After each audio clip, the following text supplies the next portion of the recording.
بسم اللہ الرحمن الرحیم۔ سب سے پہلے حدیث کا جو عربی عبارت ہے اس کو ہم پڑھتے ہیں۔ جیسے کہ میں آپ لوگوں کو پڑھاتا ہوں، آپ میرے ساتھ اس کو دہرائیں اور اس کو پڑھنے کی کوشش کریں اور یاد بھی کرنے کی کوشش کریں زبانی۔ جی حدیث کی عبارت دیکھیں ذرا۔ جی یہ حدیث کے سامنے عبارت ہے، من حج البیت فقضى مناسکہ وسلم المسلمون من لسانه ويده غفر له ما تقدم من ذنبه۔ من حج البيت فقضى مناسكه وسلم المسلمون من لسانه ويده غفر له ما تقدم من ذنبه۔ من حج البيت فقضى مناسكه وسلم المسلمون من لسانه ويده غفر له ما تقدم من ذنبه۔ جی سب سے پہلے آپ سب بچے اس کا جو لفظی ترجمہ ہے اس کو نوٹ کر لیں اور سمجھ لیں۔ من حج البیت، جس نے بیت اللہ کا حج کیا۔ من، جس نے، حج البیت، بیت اللہ شریف کا حج کیا۔ فقضا، اور ادا کیے، فقضا اور ادا کیے، مناسکہ، اس کے مناسک۔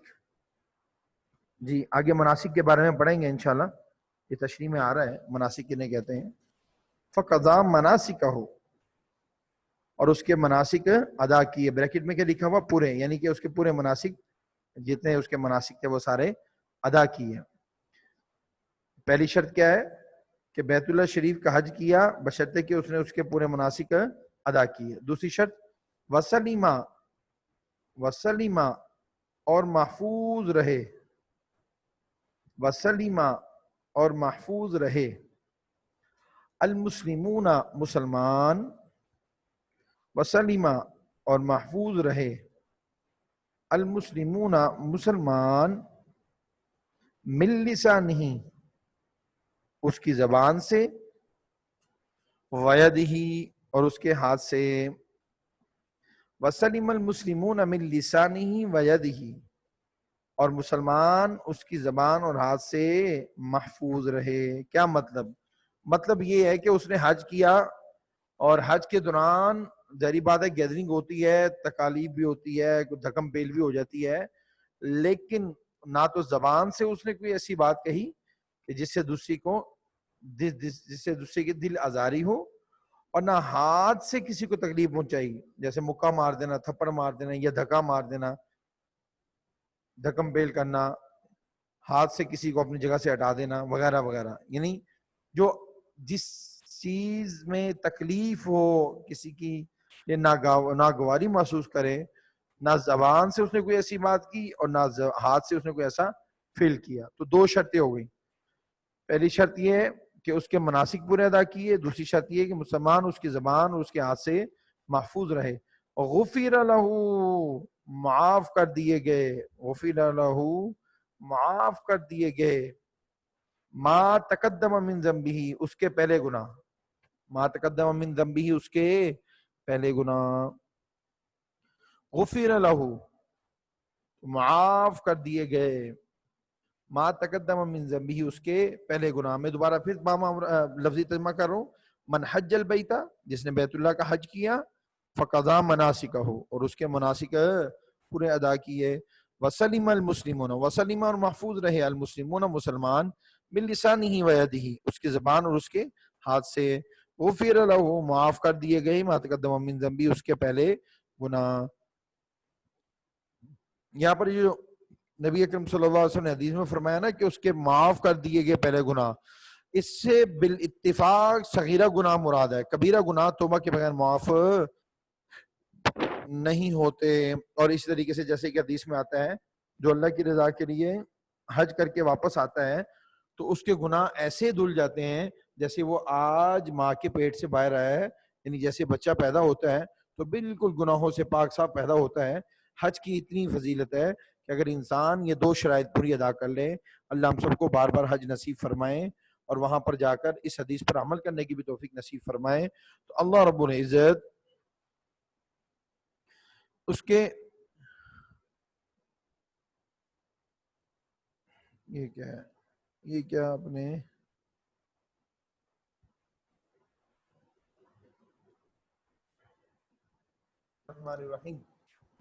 جی.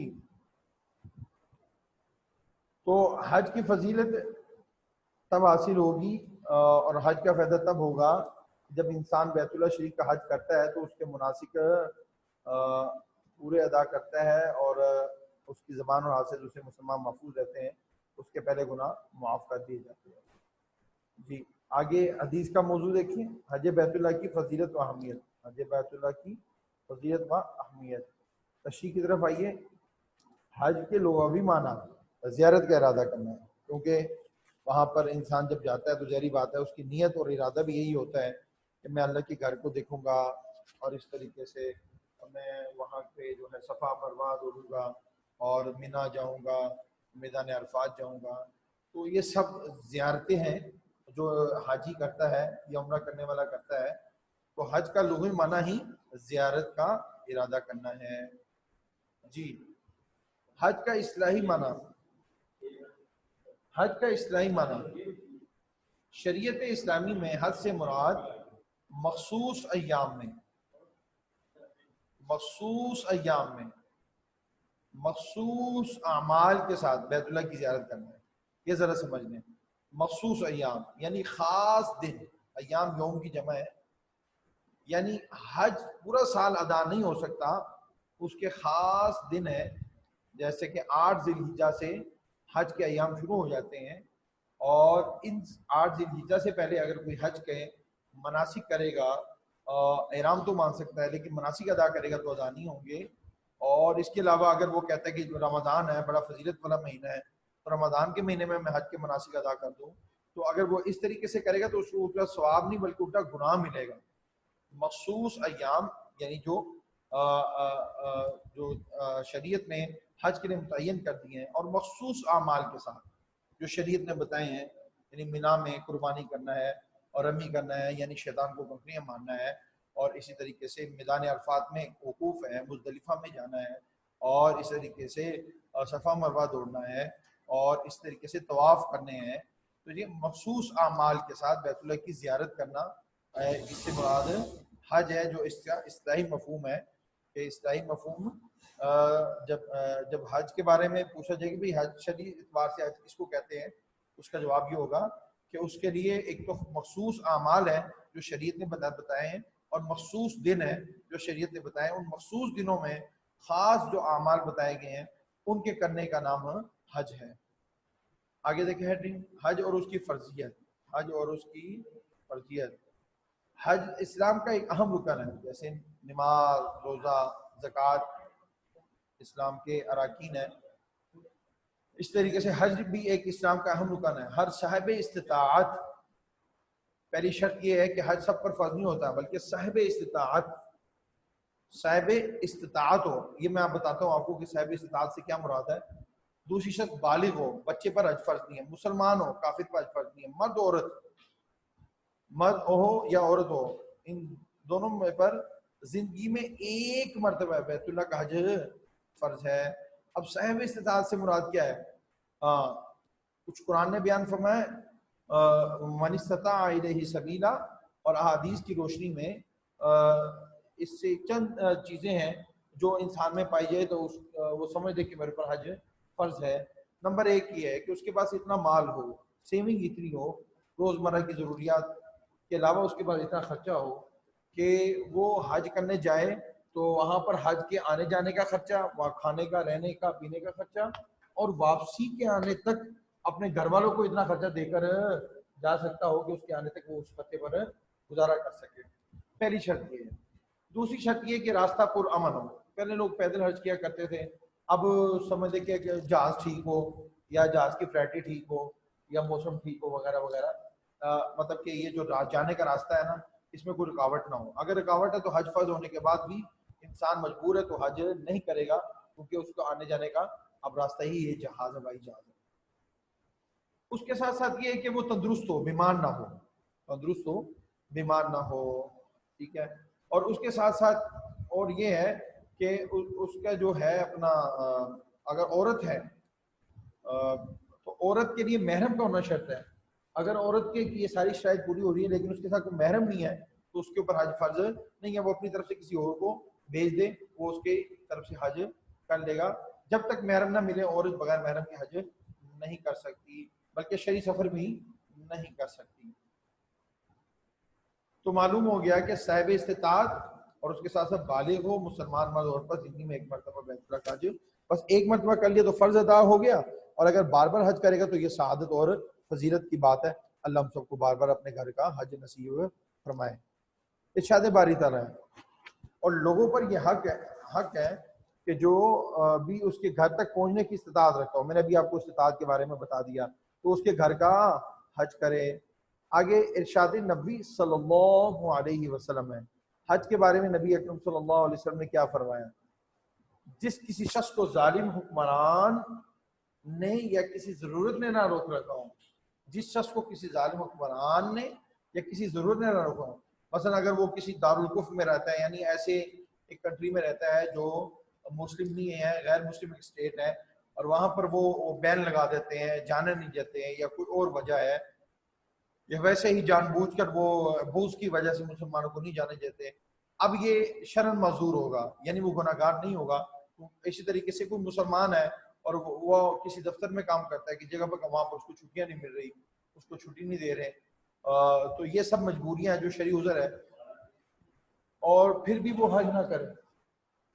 جس شخص کو ظالم حکمران نے یا کسی ضرورت نے نہ روک رکھا ہو اور پھر بھی وہ حج نہ کرے، نہیں یعنی کہ اس کو کوئی ایسی ضرورت نہ ہو جو اس کی مطلب اس کے والدین بہت بوڑھے ہیں، بیمار ہے، یا اس کے بیوی بچے بیمار ہے، یا اس طریقے سے کوئی ایسی شرعی عذر ہے، کوئی ایسا ضروری کام ہے کہ اگر وہ اس کو نہیں کرے گا تو اس کا نقصان ہو جائے گا. لیکن اگر اس کے پاس فرصت بھی ہے اور کسی نے روک ٹوک بھی نہیں کی ہوئی اور وہ جا سکتا ہے، پھر بھی وہ حج نہ کرے، وہ چاہے وہ یہودی مرے یا نصرانی مرے. اللہ کتنی سخت وعید آئی ہے. یعنی کہ جو شخص حج نہیں کرتا استطاعت ہونے کے باوجود اور کوئی عذر نہیں ہے، پھر وہ حج نہیں کرتا تو اس کا اور مرنا اور یہودی اور نصرانی کا مرنا برابر ہے. اللہ میں محفوظ فرمائے. نمبر 2، مقبول حج کا بدلہ، یعنی جو حج اللہ کے ہاں قبول ہو جائے، سوائے جنت کے اور کچھ نہیں ہے، سوائے جنت کے اور کچھ نہیں ہے. تو مقبول حج کون سا ہے؟ وہ ہم نے ابھی اسی حدیث کا ترجمے میں پڑھ لیا کہ اس بندے کا حج وہ قبول ہو جائے گا جب وہ کیا کرے گا، ایک نیت اس کی ٹھیک ہو. نمبر 2 یہ ہے اس کے مناسک پورے ادا کریں. مناسک حج کی عبادات کو کہا جاتا ہے. مناسک حج کے اندر جو عبادات ہوتی ہیں نا اس کو کہا جاتا ہے. اس نے مناسک پورے ادا کیا اور زبان اور ہاتھ سے کسی کو تکلیف نہیں پہنچائی. حتیٰ کہ جب حاجی احرام باندھ لیتا ہے تو مکھی مارنا بھی اور جانور کا شکار کرنا بھی جائز نہیں ہوتا کہ جائے کہ وہ اشرف المخلوقات مسلمان کو تکلیف پہنچائے. لہٰذا جب ایسا حج ہوگا تو اس کا بدلہ اللہ کے نبی نے کیا فرمایا؟ جنت ہے. نمبر 3، حج اور عمرے کرنے والے اللہ کے مہمان ہیں. سبحان اللہ. یعنی ظاہری بات ہے، مجھے اب ایک بات یاد آئی، میں اکثر یہ بات کرتا ہوں کہ حج اور عمرہ یعنی اللہ کے گھر کی زیارت اور نبی اکرم صلی اللہ علیہ وسلم کے روزے کی زیارت یہ نصیب والوں کو نصیب ہوتی ہے. کیونکہ ہم جب وہاں پر جاتے ہیں تو ہم اللہ کے مہمان ہوتے ہیں. اور مہمان کے بارے میں یاد رکھیں کہ ہم جس کو پسند کرتے ہیں اس کو ہم اپنے گھر میں مہمان بناتے ہیں، اور جس کو ہم پسند نہیں کرتے ہیں اسے کہتے ہیں تم ہمارے گلی کے آگے سے بھی نہ گزرے، ہمارے گھر کے آگے سے بھی نہ گزرے. ٹھیک ہے. تو مہمان اسی کو بنایا جاتا ہے جس سے ہم محبت کرتے ہیں، جسے ہم پسند کرتے ہیں. ٹھیک ہے. تو اگر کوئی شخص حج اور عمرے کے لیے جاتا ہے تو وہ یہ سمجھ لے، اور یہ حدیث میں بھی اللہ کے نبی نے فرما دیا کہ اللہ نے اس کو پسند فرمایا ہے تو اپنے گھر میں آنے کی توفیق نصیب فرمائی ہے. ایک بات ہے، بڑی گہری بات ہے، توجہ سے سنیں. وہ یہ ہے کہ تم اللہ کے گھر کو آباد کرو 5 وقت. یعنی اللہ کے گھر کو جب 5 وقت نماز ہوتی ہے، اذان ہوتی ہے، تو ہمیں چاہیے کہ ہم اللہ کے گھر کو آباد کر دیں. تو بڑی پیاری بات ہے کہ اگر تم 5 وقت مسجد میں آ کر اللہ کو راضی کرو گے تو اللہ تعالیٰ تم کو اپنے گھر میں بلا کر تمہیں راضی کر دے گا. ٹھیک ہے.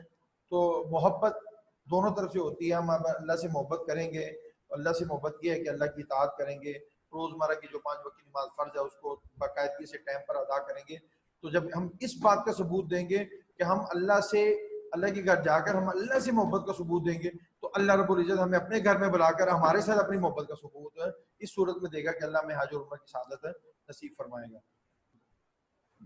تو حج اور عمرہ کرنے والے اللہ کے ہاں مہمان ہیں، اور اس سے اگر دعا کرے تو وہ قبول کرے گا، یعنی اگر وہ حاجی کوئی دعا کرتا ہے تو اللہ اس کی دعا کو قبول فرماتا ہے، اگر اسے مغفرت مانگے تو انہیں معاف کر دے گا۔ سبحان اللہ۔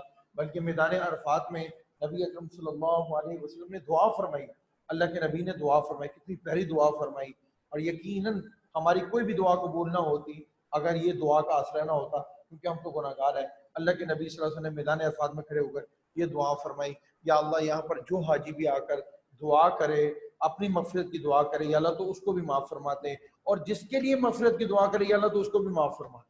ٹھیک ہے، تو بھئی کتنی فضیلت کی بات ہے کہ نبی اکرم صلی اللہ علیہ وسلم کی اس دعا کا اثر ہے کہ جب ہم وہاں پر جاتے ہیں تو ہم دعا کرتے ہیں، تو دراصل یہ نبی کی دعا ہے کہ جو ہمارے حق میں قبول ہو جاتی ہے۔ اللہ کے نبی نے جو دعا فرمائی کہ اللہ حاجی کی بھی مغفرت کر، اور جو حاجی جس کے لیے مغفرت مانگے تو اس کی بھی مغفرت کر دے۔ اس سے ایک بات یہ بھی ثابت ہوئی کہ جب ہمارا کوئی ریلیٹو، کوئی دوست، کوئی احباب، کوئی بہن بھائی بڑے، کوئی بھی جائے حج عمرہ کرنے کے لیے، تو ہم ان سے دعاؤں کی درخواست کریں، کیونکہ یہ سب سے قیمتی تحفہ ہے جو وہ ہمارے لیے لے کر آئے گا۔ مذکورہ بالا حدیث میں 2 باتوں کا ذکر کیا گیا، حج کے مناسک پورے ادا کرے، جو میں نے آپ کو شروع میں بتا دیا تھا۔ نمبر 2، دوسرے مسلمان اس کی زبان ہاتھ سے محفوظ رہے۔ اگر یہ 2 کام کوئی مسلمان کرے تو اس کے سابقہ سارے گناہ معاف کر دیے جائیں گے۔ میں دوبارہ پھر بتا دوں، یہ جو ہے نا کہ معاف کر دیے جائیں گے، اس سے گناہ صغیرہ مراد ہے، گناہ کبیرہ توبہ کے بغیر معاف نہیں ہوتے۔ اور ایک گناہ وہ ہوتا ہے کہ جو توبہ سے بھی معاف نہیں ہوتا، وہ گناہ ہے حقوق العباد سے، جس کا تعلق ہے کہ اگر ہم نے کسی کی دل آزاری کی، کسی کا حق ڈبال کیا، کسی کی غیبت کی، کسی کی چغلی کی، جب تک وہ معاف نہ کر دے اللہ بھی معاف نہیں کرے گا۔ اور یہ جو حج والی فضیلت جو ہے نا کہ بھئی حج کیا تو اس کے گناہ معاف ہو گئے، یا عمل کیا تو اس کے اتنے گناہ معاف ہو گئے، تب بھی نہیں معاف ہو گئے جب تک وہ بندہ معاف نہ کر دے صاحب حق۔ لہذا ہمیں ایک دوسرے کو دل سے معاف کر دینا چاہیے، کیونکہ حدیث میں یہ بھی آتا ہے، اللہ کے نبی صلی اللہ علیہ وسلم نے فرمایا جو قیامت والے دن جتنا جلدی کسی کو معاف کر دے گا، اللہ کل جو دنیا میں جتنا جلدی کسی کو معاف کر دے گا، اور یار واسق نہ کرو، جو دنیا میں جتنا جلدی کسی کو معاف کر دے گا، اللہ رب العزت اس کو بھی اتنی جلدی قیامت والے دن معاف فرما دیں گے۔ اب بچوں امید ہے کہ آپ کو یہ سمجھ آ گئی ہوگی، تو سب بچے اگر کسی کو سمجھ نہیں آئی تو ہینڈ ریز کر لیں۔